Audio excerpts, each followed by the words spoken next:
Hey everybody, and welcome back. I'm doing another live stream. I'm still, like I said, I'm still trying to figure out, should I do these 3 times a week and blog postings? And so right now that's what we're going to do. Oh my gosh, I had an amazing interview this morning. I am going to be the guest on an online summit, and I'm really excited to be part of that, called Rebel Shine. So you're going to be hearing more about that coming up, and we just had an amazing session, and I talked about rejection and letting go of things that just aren't suiting you anymore. So yeah, it was amazing. And something that came up that I figured this was a good time to talk about, because I had that interview last night. I had another person in one of my accountability groups talking about this. This came up last week as well. Looking at the bumps on the road and thinking through just your story. So, get this. Everybody loves a good story, right? You love hearing about the hero's quest. Think of all of your favorite underdog stories where everything was going wrong, or an unassuming character comes into great responsibility and they have to go on this quest. We love the story of the hero's quest. It is ingrained in us as a people, as society, as humans. We love the story of the hero's quest. Now, we love reading about the hero's quest, and we love looking at that as role models and mentors, and looking at people that did great things in their life after many trials and tribulations. We love this and we live for it, but we don't want to actually do it. Think about it. We don't want to actually live through it. We want to read other people live through it. But a lot of times when we start coming into that quest and those challenges, people shy away from it and are ready to hightail it out of here and say, no, it's not for me. It's too much. So when I sit and I challenge people, think of your favorite story. Think of your favorite story, whether it be historical or fantasy or what. Think of your absolute favorite story and list all the things that made that journey so difficult for that character. Think of all the trials and tribulations. Do you not think that when that person, that character, that real person, when they were actually going through it, that it was ridiculously uncomfortable and they hated every second of it, but they kept going. The story keeps going. The trilogy of the rings would be no fun if all of a sudden Frodo was just like, yeah, you know what? I'm out. I'm going back to the Shire. You can keep that ring. Give it to the first person that walks around. Peace. I'm gone. That would be the worst story. But yeah, we love that story. And we keep watching it and we keep going through it. But the moment we are faced with uncomfortable situations, our first reaction is often, I'm done. I'm out. I gotta go. If you want to succeed at your own personal quest, if you are looking for greatness, if you're looking for success, it's not just the skill. The skill is one thing. It's not just all the effort and energy you put into it. It's not just being surrounded by great friends. It's not just mindset either. It's part of it, but it's not just that. I really think that the biggest differential between the people who are wildly successful and those that are still struggling through is that grit, is that willingness to say, I am not going to quit as soon as it gets uncomfortable. I'm going to keep pushing through and keep pushing through and keep pushing through. I'm going to try something new. I'm going to keep at it. I'm going to go on 10,000 auditions. I'm going to make 10,000 paintings. I'm going to put in a certain amount of hours of writing. I am going to keep pushing through.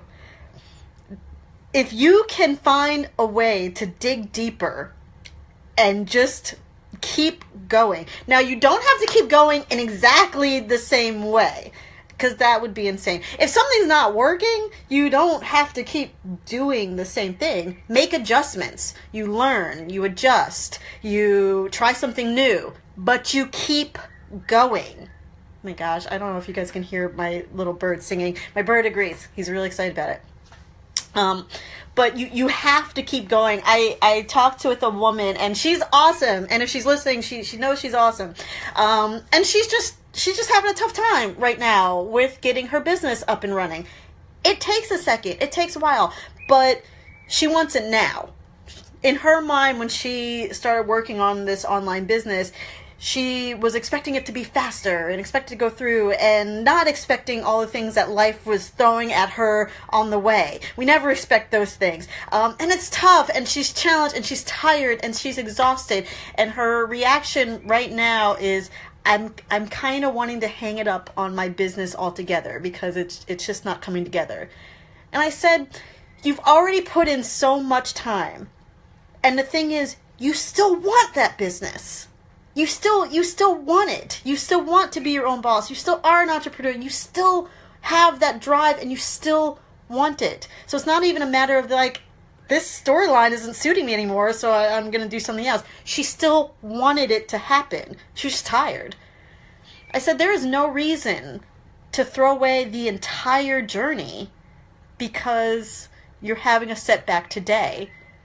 Regroup, take it slower, relook at it, put it on its head, sit it on a different angle, try something new. But the answer is usually not throw it all out the window. It's not happening fast enough, I'm throwing it out.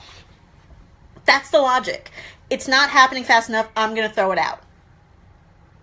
So that's what people are faced with all the time. And I'm guilty of it myself too. So this isn't something new. There have been plenty of times I'm like, peace out. I'm never going on an audition ever again. Hate acting. I'm never even seeing plays. There was a point, I'm not even kidding, I was so over my art. I didn't even go to movies. I was like, I don't want to see any more acting. I'm sick of it. I'm disgusted by it. It's so laughable now. Now, I did save some money because movies get really, really expensive, in all honesty.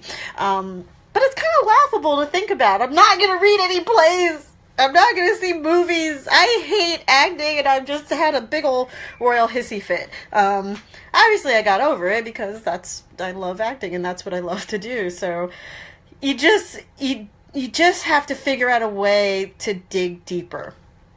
Now, athletes are familiar with this. Like, really world-class athletes are used to this and are taught this and know this and come up with a way to make it happen. One way, and this is something that artists can take from athletes on this one. So a way to kind of get through is discipline. You know, as creative folk, we tend to not like that word discipline. And it's like that comes up with rules and systems, and we don't like things like that because it's so rigid. But discipline is not the same as just rigidness and rules. Discipline creates I called it like a terrarium. Like it creates like a happy bubble and a happy safe place for you to just go in and not have to worry about things changing or have to focus on too much. You can just go into this safe, comfortable area and just focus on whatever it is that you have to do. So that's where the discipline comes in. If you're a writer, the discipline is I'm going to sit every day and put my butt in the chair, fingers on the keyboards, and write. I'm dedicating myself to write. I'm not going to worry about if it's good or bad or other. I'm just going to write. That's the discipline. If you're an actor, the discipline is I'm going to go on this many auditions for everything. I'm going to sit and focus on my scripts. I'm going to work on my audition material so I'm ready whenever it happens. Same with dance. I'm going to go through my workout exercises every single day until I perfect it. I'm just going to focus on doing this every single day. If you get yourself on a method of just a discipline that you're working on something every single day, doesn't matter if it's 5 minutes, doesn't matter if it's an hour, whatever you can, but work on it every single day. You are a little bit closer to overcoming that struggle of it's getting hard, I just want to quit now. Because when you're in that route of discipline, it's not doing it just for the long-term benefit. It's like, I have to do this so then I can get this major audition. It's just a disciplined practice that you put in every day. Regardless of whether you have an audition, regardless of what projects you're working on, it's just something you do every single day. So, if you want to work on your grit, same with athletes. Athletes work out every single day. That's just what they do. So, same with artists. figure out what your personal discipline is, because you're setting up a structure for yourself to be able to do the thing that you love to do. If you create this world of discipline, if you create this safe little terrarium, this safe place to allow yourself to grow, that grit starts to form because you're committing yourself to something larger. You're committing yourself to something further out that you may or may not even be able to imagine right now. But you're just taking it in baby steps, little by little, every single day. So yeah, my advice to you, start working on your grit, your focus, and your ability to dig deeper and push through. And you can start that by creating a discipline for yourself. I guess these live streams are a little bit of my discipline, but also they are a way for me to serve. So I go through moments of discipline too. I write every day. I meditate every day. I do these little bits and pieces every day. I should be singing every day. I'm going to add that for the new year. That is something that I have said I would do. So I'm going to start doing that too. So now you're all my witnesses. But create a disciplined practice for yourself, and that's going to help you push through the hard, gritty parts that get really, really uncomfortable. So that is my advice to you. I hope that helped, and it's just been coming up a whole lot. I'll keep you all posted when our summit comes out. I'm really pumped about this, so I'm hoping to be a guest on more things like that. And there are some freebies for people that participate in the summit as well, so you'll be seeing that come out. Hope everyone is having a fantabulous day. If there's any particular topics that you'd like me to talk about in terms of mindset and creativity, please shoot me a message, make a comment, send me a DM, and I'll work on it. And yeah, that's it. I will talk to everyone very soon, and take care of yourselves. Bye.